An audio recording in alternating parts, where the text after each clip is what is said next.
అందరికీ నమస్కారం. సఫీల్గూడ కట్టమైసమ్మ దేవాలయం ఎదుట కొబ్బరికాయలు కొట్టేటటువంటి ఒక స్థలం, అంటే అమ్మవారి ఎదురుగానే పక్క రాష్ట్రం నుంచి వచ్చినటువంటి ఒక మతోన్మాది మలమూత్ర విసర్జనాలు చేయటం అనేది ఎంతటి దారుణమైనటువంటి విషయం.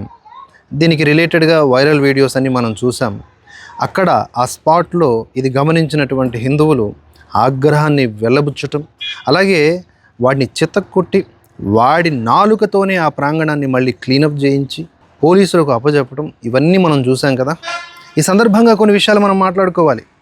అరే, హిందువుల్ని మతోన్మాదులు, బ్రాహ్మణవాదులు, లేకపోతే ఆర్ఎస్ఎస్, మనువాదులు, బత్తాయిలు అంటూ ఇష్టానుసారంగా రెచ్చిపోయేటటువంటి మోకల్లారా, ఈ కంటికి కనిపించినటువంటి ఘోరం మీద మీరు నోరెత్తారా? మీరు ప్రశ్నించారా?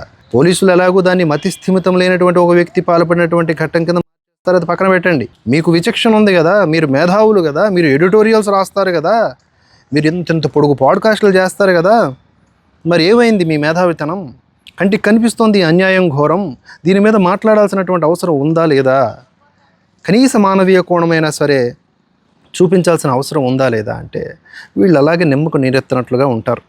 ఇదే గనక హిందువుల పాయింట్ ఆఫ్ వ్యూలో జరిగినటువంటి ఒకవేళ నేరం అనుకోండి, దాన్ని ఇంత పొడుగు భూతద్దంలో పెట్టి గోరంతని కొండంత చేసి చూపిస్తారు, అంతర్జాతీయ స్థాయిలో ఎలివేట్ చేస్తారు.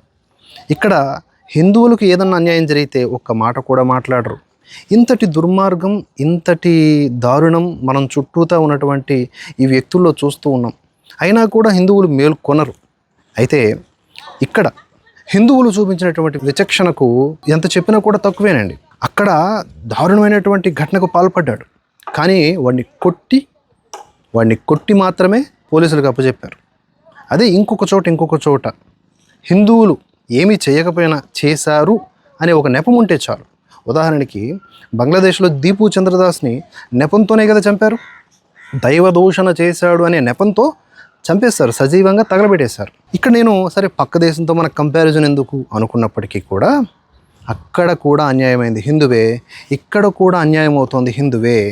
ఎందుకంటే బంగ్లాదేశ్లో జరుగుతున్నటువంటి ఘోర కృత్యాల గురించి, ఇది హిందూ నరమేధం గురించి వీడియోలు చేస్తున్నటువంటి సోకాళ్ళు లిబరాండ్లు అక్కడ మైనారిటీలైనటువంటి హిందువులు ఏ విధంగా అణచివేయబడుతున్నారో, చంపబడుతున్నారో, ఇక్కడ మైనారిటీలైనటువంటి ముస్లింలు, క్రిస్టియన్లు హిందువుల వలన చంపబడుతున్నారు అనేలాగా పోర్ట్రే చేస్తున్నారు.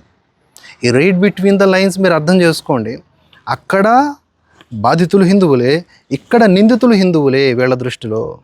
ఇంతకంటే ఘోరమైనటువంటి నేచర్ ఇంకోటి ఉంటుందా? వీళ్ళ పాడ్కాస్ట్లు, వీళ్ళ నీచమైన బిహేవియర్లు సంస్కరణవాదం చేయొచ్చు, కానీ ఇలా ఒక మతం మీద ఉన్మాదపూరితమైనటువంటి విశ్లేషణలు చేసే వాళ్ళని ఏమనాలి? ఈ లిబరాండ్లను ఏమనాలి చెప్పండి? ఈ కట్టమైసమ్మ దేవాలయం ప్రాంగణంలో జరిగినటువంటి ఈ ఘటనే, అంతకుముందు ముత్యాలమ్మ ఘటన, అంతకుముందు అంతర్వేది, అంతకుముందు ఎన్ని ఇలా తవ్వుకుంటూ పోతే 2 తెలుగు రాష్ట్రాల్లో యాంటీ హిందూ ఘటనలు ఎన్ని జరిగాయండి. ఎంతమంది ఎన్ని రకాల స్టేట్మెంట్స్ ఇస్తూ ఉన్నారు.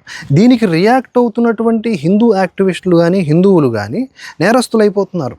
ఇప్పుడు ముత్యాలమ్మ టెంపుల్ ప్రొటెస్ట్ విషయంలో ఎంతమంది నాన్ బెయిలబుల్ కేసుల కింద అరెస్ట్ చేయబడ్డారు. భైంసా విషయంలో ఎంతమంది అరెస్ట్ కాబడ్డారు. ఏది రియాక్షన్కి? అంటే మీరు కొట్టండి, మీరు తనండి, వాళ్ళు రియాక్ట్ అయితే మేము లోపలేసేస్తాం అనేలాగా ప్రభుత్వ విధానాలు కూడా ఉన్నాయి. మెజారిటీలు ఎంతకాలం ఇలా సైలెంట్గా ఉండాలి? మెజారిటీలు మైనారిటీలు అయిపోతూ ఉన్నారు కదా. వాళ్ళు రాష్ట్రాల్లో వాళ్ళకి గతి లేదు. ఈశాన్య రాష్ట్రాల్లో హిందువులందరూ మైనారిటీలే. ఎక్కడెక్కడ మైనారిటీలు అవుతున్నారో అక్కడక్కడ అభివృద్ధి శూన్యమవుతోంది, మత సామరస్యము చెడుతోంది. ఎక్కడెక్కడ హిందువులు మెజారిటీగా ఉన్నారో అక్కడ మైనారిటీలు సుఖము, సంతోషము, హాయిగా ఉన్నారు వాటన్నింటితో. ఇది గమనించట్లేదా? ఇది కంటికి కనిపిస్తోంది కదా. కానీ వీరికున్నటువంటి రాజకీయాలు లేదా భావజాలాలు వాటి గురించి మాట్లాడనివ్వవు. ఈ దారుణాన్ని మనం ఎండగట్టకపోతే ఎట్లా అండి? కట్టమైసమ్మ ఆలయ పరిధిలో జరిగినటువంటి ఈ ఘటన ఏదైతే ఉందో అక్కడ హిందువులు కనబరిచిన విచక్షణ నిజంగా వేనోళ్ళ పొగడాల్సినటువంటి అవసరం ఉన్నది. ఈ సందర్భంగా ప్రతి ఒక్క హిందువుకి, అలాగే ప్రతి ఒక్క భారతీయుడికి నేను చెప్పేది ఏంటంటే, ఇలాంటి ఘటనలు మనల్ని రెచ్చగొట్టడానికి కూడా జరిగే అవకాశం ఉంది. ఒక మాఫియా వెనకుండి నడిపించేటటువంటి ప్రమాదము ఉంది. కావాలని ఇప్పుడు మానవ బాంబుల్లాగా ఇలాంటి వాళ్ళు కొంతమంది వస్తారు, కావాలని సరెండర్ అయిపోయేటట్లుగా, అంటే ఒక క్రైమ్కి పాల్పడతారు, చుట్టూ ఉన్న వాళ్ళు కొడుతున్న రియాక్ట్ కారు, వాడు చచ్చిపోవడానికి కూడా సిద్ధంగా ఉండి దెబ్బలు కూడా తినడానికి సిద్ధంగా ఉండేలాగా కనిపిస్తారు. పొరపాటున ఏదన్నా జరగరాంది జరిగి అంటే అవతల వాడు చచ్చిపోయేలాగా కొట్టబడితే ఇలాంటి ఘటనల్లో వెంటనే జరిగింది అవన్నీ పక్కన పెడేస్తారు. ఒక హిందువులందరూ కలిసి ఒక వ్యక్తిని చంపేశారు, అతడు ముస్లిము అని ఇంటర్నేషనల్ లెవెల్లో హైలైట్ చేస్తారు. ఇది దేశానికి మంచిది కాదు, హిందూ ధర్మానికి మంచిది కాదు. కనుక చట్టాన్ని ఎప్పుడూ కూడా చేతుల్లోకి తీసుకోకూడదు, తీసుకోడు హిందువు అని కూడా చూపిస్తూ ఎక్కడా కూడా ఈ విచక్షణ కోల్పోకుండానే వ్యవహరించాలని చెప్తూ ఉన్నాను. మరొక ఉదాహరణ కూడా చెప్తానండి. ఇటీవల తెలుగు రాష్ట్రాల్లోనే ఎక్కడో ఒక చోట కొంతమంది మత ప్రచారంకి వచ్చారు ఒక బస్సులో. వస్తే వెంటనే అక్కడ ఉన్నటువంటి హిందువులు వెళ్ళిపోమని చెప్పారు, వెళ్ళలేదు.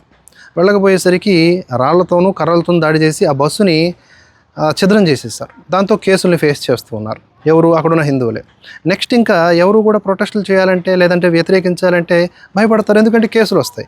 ఎందుకంటే అది నేరం కాబట్టి, చట్టరీత్యా నేరము, చట్టాన్ని చేతుల్లోకి తీసుకోవడం. మీరేం చేయాలి? ఇప్పుడు వాళ్ళు వచ్చి మనం వద్దంటున్నా కూడా వాళ్ళ మత ప్రచారం చేస్తూ ఉంటే వాళ్ళ వెనకనే మీరు హరినామ సంకీర్తన చేయండి, హరే రామ హరే కృష్ణ చెప్పండి, జై శ్రీరామ్ నినాదాలు చేయండి, మీరు భజనలు పాడండి. వాళ్ళు ఎంత ధ్వనితో చేస్తారు, మీరు అంతే ధ్వనితో చేయండి, సామరస్యపూర్వకంగానే వాళ్ళ వెనకే వెళ్ళండి. వాళ్ళు ఒక కరోనా వైరస్ని వ్యాప్తి చేస్తూ ఉంటే మీరు వ్యాక్సిన్ వేస్తూ ఉండండి. ఇక్కడెక్కడ చట్టరీత్యా వ్యతిరేకంగా వెళ్ళట్లేదు కదా మనం.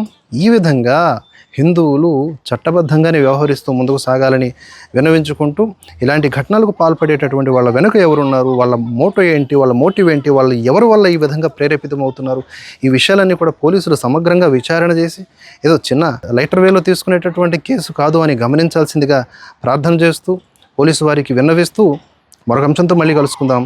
జై హింద్, జై భారత్.